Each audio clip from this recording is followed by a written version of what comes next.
کہ جو خان صاحب نے تو فرما دیا نا, ان کا تو طریقہ یہ ہے کہ اپنا جو انہیں سمجھ آتی ہے, پتہ نہیں کس وہ حالت میں ہوتے ہیں, جو انہیں سمجھ آتی ہے وہ بات کہہ جاتے ہیں.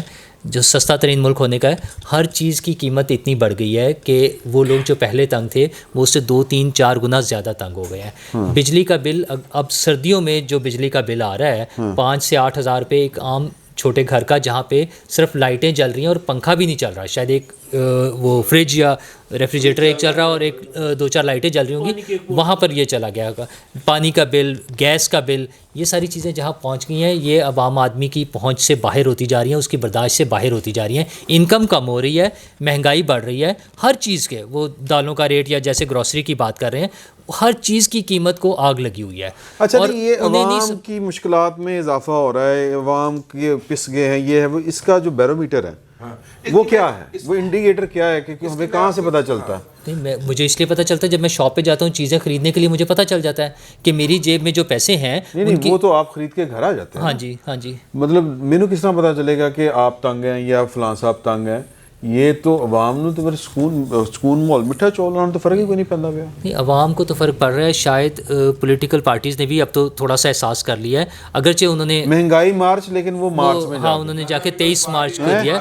پیپلز پارٹی نے آج بھی شاید خانے وال میں کیا ایک جگہ, اور مختلف شہروں میں وہ کر رہے ہیں. بڑی بے اثر سی چیزیں ہیں نا عوام کا. اس میں آپ دیکھیں نا کہ جتنے اگر لوگ جتنا ہمیں فیل ہو رہا ہے, جو فگرز ہمارے پاس آ رہی ہیں, تو عوام نے تو ابل کے باہر آ جانا چاہیے. عوام آ رہی ہے, پولیٹیکل پارٹیز ریئلائز کر رہی ہیں, لیکن اپنی مصلحتوں, اپنے ڈیلز, اپنے مسائل کی وجہ سے خاموش ہیں. لیکن جو تھوڑا سا ریئلائز کر رہی ہیں اس کی بنا پر پیپلز پارٹی نے مظاہرے شروع کر دیے ہوئے ہیں, اور پی ڈی ایم کی صورت میں نون لیگ نے ایک ڈیٹ دے دی ہے, کم از کم یہ شو کرنے کے لیے کہ ہمیں احساس ہے عوام کے مسائل. ایڈ کرنا چاہ رہے ہیں میں اس میں صرف اس سے پہلے میں امداد صاحب کی مونچھوں کہ سیاسی جماعتیں یہ سب جانتے ہوئے بھی اس لیے خاموش ہیں کہ مہنگائی کے اسباب وہ نہیں ہیں جو سائن بورڈ پہ لکھے ہیں, اور جہاں سے مہنگائی کا جو ہے وہ صدور ہو رہا ہے, جہاں سے وہ برآمد ہو رہی ہے جن بجٹ لائن آئٹمس میں, ان کو نہ یہ سیاسی جماعتیں ٹچ کر پائیں گی اور نہ موجودہ جو اصل گڑبڑ ہے, جو اصل گڑبڑ ہے. تو یہ جو ہم الزام لگا رہے ہیں نا کہ عوام کیوں نہیں سامنے آتے یا سیاسی جماعتیں اس پہ کیوں احتجاج نہیں کرتی, اس لیے کہ سیاسی جماعتوں سے بہتر موجودہ نظام کی حقیقت کو, اس کی بلند کو کوئی نہیں جانتا. تو سر اس چیز ایک تو یہ کہ مہنگائی ہوتی کیوں ہے, اس کی میں تازہ ترین مثال آپ کو پیش کر دیتا ہوں. یہ وہ وقت ہے جب گندم بوئی جا رہی اور گندم کو ڈی اے پی کھاد کی ضرورت ہے.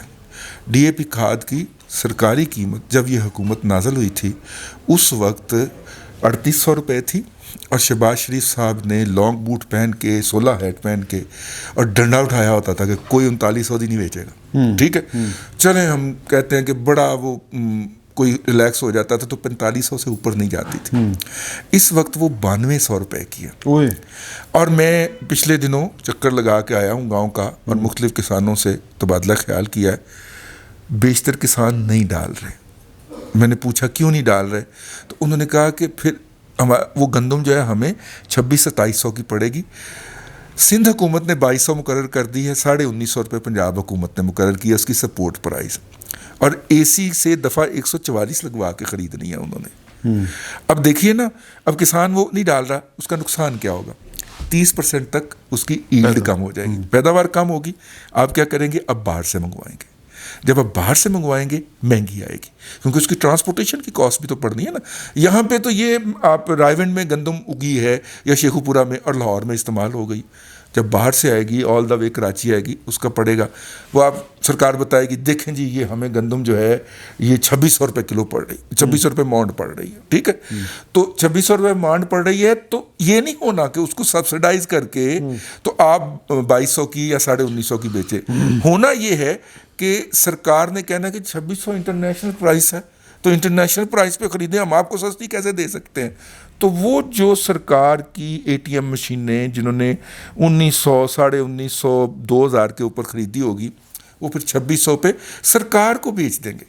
یہ ہے مہنگائی سر. وہ کہتے ہیں, ان کے کہنے کا مطلب یہ ہے کہ وہ جو ATM مشینیں ان کے گاڈ فادر جو ہے نا, وہ ATM مشینیں کھاد میں بھی کما رہی ہیں اس وقت لمحہ موجود میں, ہر جگہ اسٹیٹ. وہ تو سالڈ ویسٹ سے بھی کما رہی ہیں. ہاں جی, ہاں بالکل, نالوں سے بھی کما رہی ہیں, پتہ نہیں کتوں کتوں کما رہی ہیں. سر یہ گل دسو کہ یہ عمران خان صاحب اور ان کی جو کابینہ ہے وہ یہ کہہ دیتے ہیں بڑے آرام سے کہ یہ انٹرنیشنل فنامنا ہے مہنگائی, وہ پوری دنیا میں مہنگائی ہو رہی ہے. اے بارے میں تھوڑی جی روشنی پاؤ. وہ تو دونوں استادوں نے بتا دیا نا کہ بھائی اس کو تو آپ دنیا میں مہنگائی ہے بالکل ہے, لیکن لوگوں کی قوت خرید بھی تو ہے نا, پر کیپٹا انکم جو ہے وہ ہماری کیا ہے اور وہاں کیا ہے دنیا میں. اب یہ کہہ دینا اگر کرونا والا معاملہ جو تھا, کرونا سے تو ہم نے میرا خیال رزق کمایا ہے. نہیں وہ بڑا کرونا نے تو ہمیں سپورٹ دی ہے, حساب کتاب بھی کوئی نہیں ہے.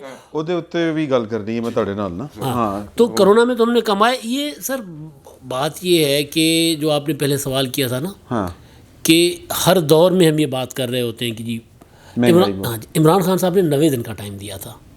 ہاں ٹھیک ہے, ایماندار وزیر اعظم آئے گا, مہنگائی بھی ختم ہو جائے گی. آپ کنفیوز کر رہے ہیں, دیکھیں کاشف آپ کنفیوز کر رہے ہیں. عمران خان آئے گا, مہنگائی ختم ہوگی 90 دن میں, کرپشن ختم ہوگی. کتنی 12 ارب روزانہ ہوتی تھی, روزانہ 4 ارب, وہ ختم ہو جائے گی. 10 کا بھی فگر دیا تھا, 12 تک فگر آتا رہا ہے, اور 5000 ارب میرا خیال ہے ہر سال جاتی تھی. 5000 کروڑ ارب ڈالر. 500 اب آپ کنفیوز کر رہے ہیں یار, میرا مطلب ہے اب وہ صابر شاکر صاحب نے یہی فرمایا تو ہم کیا کریں, تو ترجمانے خاص ہیں یار.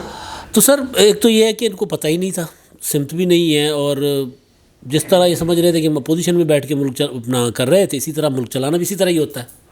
وہ سمجھ رہے تھے کہ اندر جو بیٹھے بیانات کے ذریعے اور ایسی طرح ہی کرنا ہوتا ہے. اچھا سر میں ایک گل دسو, آپ یہ بتائیں کہ یہ جو کرونا میں پیسے کھائے ہیں آپ کو کیا لگتا ہے کس نے کھائے ہیں؟ نہیں مجھے میں نے کیونکہ اس پہ انویسٹیگیشن نہیں کی کس نے کھائے ہوں گے, لیکن یار کس کے پاس تھا, نہیں کس کے پاس تھا, میں بتاؤں نہیں کس کے پاس تھا, زرداری نے کھائے, ہاں وہ پچھلوں نے کھائے ہیں, کس نے کھائے, کس کے پاس تھا سارا کچھ بجٹ. نہیں رولا ہے بچ تھوڑا جا سر, اس میں احساس پروگرام ہے, اس پہ NDM میں ہے, رولا کس چیز کا ہے, سارے کچھ سارے تھے. آپ کو پتہ نہیں وہ کس نے کھایا تھا اپنا, وہ کون سا 2005 کے زلزلے کا پیسے کس نے کھائے تھے؟ ہاں مشرف لے گیا نا, مشرف صاحب کھا گیا تھا نا سارا کچھ, تو ظاہر ہے وہ وہی کھا گئے. بات یہ ہے سر, نہیں بھائی کیا ٹھیک ہے کنٹینیو. یہ آج مجھ سے متفق ہے. نہیں میں نے کچھ نہیں کہا. اچھا سر بات یہ ہے کہ ان کو عمران خان صاحب نے جس دن یہ اسٹیٹمنٹ دی تھی نا پرسوں, اور کل ہی, یعنی پاکستان سستا ترین ملک ہے, کل ہی 4 روپے 75 پیسے یعنی 5 روپے بجلی کی 1 یونٹ بڑھا ہے جی, اکتوبر کا دسمبر میں دینا ہے. اور یہ آپ دیکھیں گے, رضی صاحب بہتر جانتے ہوں گے اس معاملے کو, کہ تقریباً ہر مہینے یہ ایڈجسٹمنٹ ہوتی ہے اور بڑھتی ہے, کم نہیں ہوتی.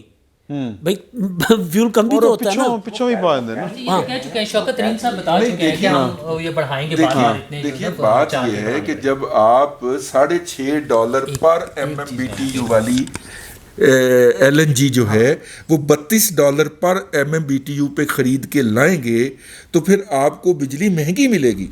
اور یہ سازش ہی اسی لیے ہے کہ وہ جو ہم نے دنیا کے بہترین بجلی گھر لگائے تھے, جنرل الیکٹرک کی سب سے لیٹسٹ ٹیکنالوجی 64% ایفیشنسی والی لگائی تھی, ہم نے ثابت کرنا ہے, اس حکومت نے اور اس کے لانے والوں نے یہ ثابت کرنا ہے کہ یہ ناکام ترین منصوبے تھے, یہ مہنگی ترین بجلی پیدا کرتے ہیں.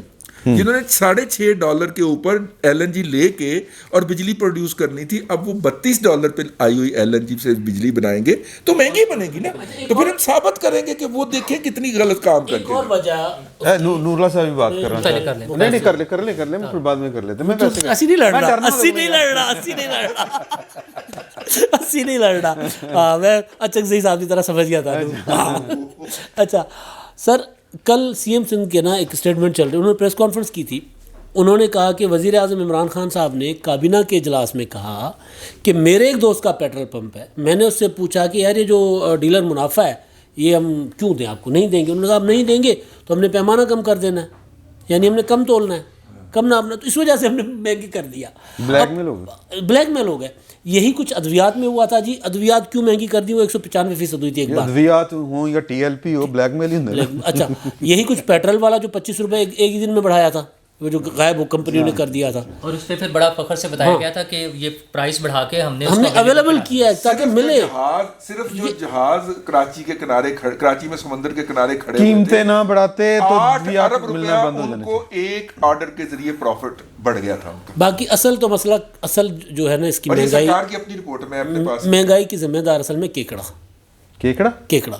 وہ وہاں پہ جو گیس کیکڑا ون سمندر میں وہ جو گیس ہو رہی جو لیک ہو گئی, لیک کیکڑا سارا وہ گیس مہنگائی کی ایک بڑی کیکڑا کی لیک ہوئی, یہ ہماری قادرپور کے بھی ساتھ میں لیک ہو گئی یار, سوئی سے بھی ساری گیس ہے نا سر. نہیں تو سندھی بڑے ظالم نے نا, پھر ماری سر چڑھا پائے گی قادرپور گیس کوئی فیلڈ بھی سر, وہ سمندر والی گیس مہنگائی کی بڑی لیک ہوئی تو ساتھ میں کیا ہے مہنگائی کی بڑی وجہ کی نشاندہی وجاہت مسعود صاحب نے کی ہے, جو ہم سب نے شو کیا کہ ہمیں سمجھ ہی نہیں آئی بات. نہیں سمجھ سارے نو آئی ہے. اچھا کھول کے بات ہے, سمجھ سارے نو آئی ہے. آپ کا کام نہیں ہے, آپ ان کے بات. اچھا نہیں, آپ پلیز یار اپنی باری, ہاں پلیز یار اپنی باری پہ بولیے. کھول کے بات کرنے سے پروگرام بند ہو. ہاں ٹھیک ہے نا. اچھا اچھا میں اس میں میری سن لینا. مسئلہ یہ ہے, اور انہوں نے اس کے ساتھ یہ بھی بتایا وجاہت صاحب نے کہ اس کی بہت اچھی سمجھ ہماری پولیٹیکل پارٹیز کو ہے, جس کی وجہ سے وہ نہیں اس پہ بات کرتی ہیں. مسئلہ یہ ہے کہ ہم تو, یا میں تو یہ سمجھتا تھا کہ یہ لوگوں کو جھوٹے کوئی نشے کے انجیکشن لگا کے اس طرح کی باتیں سکھانا کہ جس بہت سستے ہیں, بہت اچھا ہے, بہت ایماندار ہے, وہ کس پارٹی کے وہ تھا.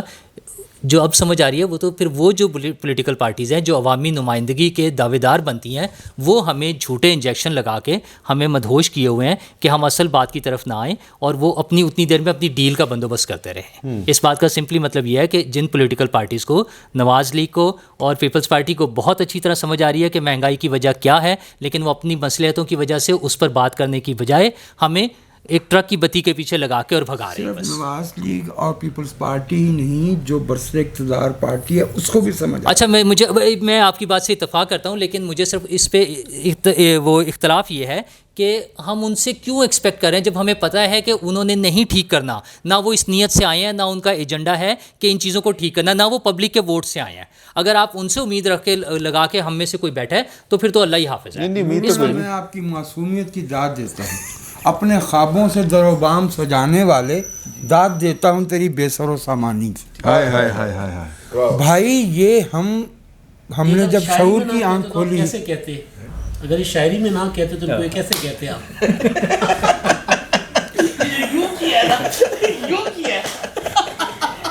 نہیں شاعری تو آج تو ایک شاعر بھی موجود ہے, شاعری تو ہم آج ان سے سنیں. وہ تو آج تو ملک الشعراء موجود ہیں, ہمیں تو ذرا محفل گرم کر رہے ہیں. اچھا سید, بات یہ ہے کہ یہ مہنگائی اور جو اس طرح کی باتیں اور یہ کہ عوام کا جینا حرام ہو گیا, یہ جب سے ہم نے شعور کی آنکھ کھولی ہے mid-70s سے, یہ ہم اسی طرح سے سنتے چلے آ رہے ہیں. اور یہ بھی ہمیں سمجھنا چاہیے کہ ہمارے ملک کا جو اقتصادی بحران ہے یہ آج کا نہیں ہے, یہ 70 برس پرانا ہے. کیونکہ یہ معیشت جڑی ہوئی ہے عوام کے حق کے حکمرانی کے چلے جانے سے. اور وہ کبھی وقت تھا تب پرمٹ لیے جاتے تھے, لائسنس دیے جاتے تھے, پھر وقت آیا اب ہاؤسنگ سوسائٹیز وغیرہ دی جاتی ہیں اور اس طرح کے دوسرے. لیکن عوام کی جو معیشت ہے, عوام کا جو معیار زندگی ہے وہ بہتر نہیں ہوا. بظاہر کہا جا سکتا کہ فلاں کے ہاں یہ تھا اور اب یہ ہے, لیکن جو دیکھنے والی بات ہے میری نظر میں وہ یہ ہے کہ 1970 از دا ٹپنگ ایئر, جب دنیا بھر میں معیشت کے پہ وہ اثرات جو سیکنڈ وار سے آئے تھے وہ ختم ہوئے اور ایک دم سے جو ہے وہ جمپ لیا ہے, اور باقاعدہ جو ہے قومیں جو ہے وہ ترقی کی دوڑ میں شامل ہوئی ہیں. That was exactly the year we were fighting half of our country. ہم اپنے آدھے ملک کے لوگوں سے لڑائی لڑ رہے تھے کہ دنیا جو ہے وہ معیشت کی طرف جا رہی تھی. اور آج 2021 میں جب دنیا اس طرف جا رہی ہے جہاں فوسل آئل ختم ہونا ہے, روبوٹکس آنے ہیں, نیا صنعتی انقلاب آنا ہے, نہ یہ ایران رہے گا, نہ سعودی عرب رہے گا. سعودی ریڈ کارپٹ ریسیپشن ہو گئی.